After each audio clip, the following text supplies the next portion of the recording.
Τα Σκόπια ήταν μια ωραία και συγχρονισμένη πόλη της Ιουγκοσλαβίας. Το ποτάμι δίπλα της έδινε μια γραφικότητα ιδηλιακή. Μια σκληρή μοίρα περίμενε την όμορφη αυτή πόλη. Στις 5 και 14 το πρωί, το μεγάλο ρολόι της Δημαρχίας σταμάτησε και ξαφνικά τα πάντα γύρω σωριάστηκαν σε ερείπια. Μοντέρνες πολυκατοικίες και τσιμεντένια κτίρια έγιναν σε λίγες στιγμές κονιορτός από τους αλλεπάλληλους σεισμούς. Το μέγαρο του σταθμού, η στρατιωτική λέσχη, το ελληνικό προξενείο δεν υπάρχουν πια.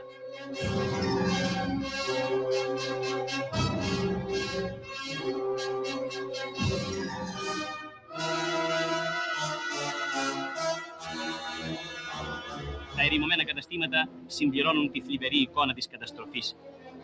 Οι νεκροί υπολογίζονται σε 1.500 και οι τραυματίες σε 3.000.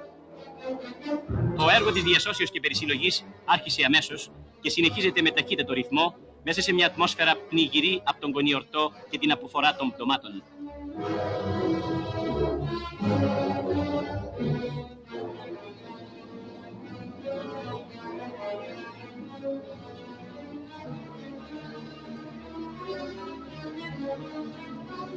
Στο μεταξύ, οι σεισμοπαθείς προσπαθούν να οργανώσουν πρόχειρα τη ζωή τους.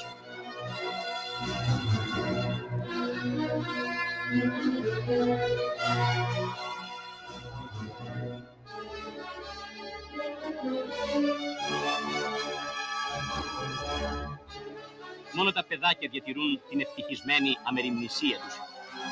Εις βοήθεια των Ιουγκοσλάβων σεισμοπαθών, έσπευσε αμέσως η ελληνική κυβέρνηση με την αποστολή εντός των πρώτων 48 ωρών κλιμακίου του Ελληνικού Ερυθρού Σταυρού, που εγκατέστησε 26 σκηνές και 50 νοσοκομιακά κρεβάτια, καθώς και ικανής ποσότητος τροφίμων και φαρμάκων.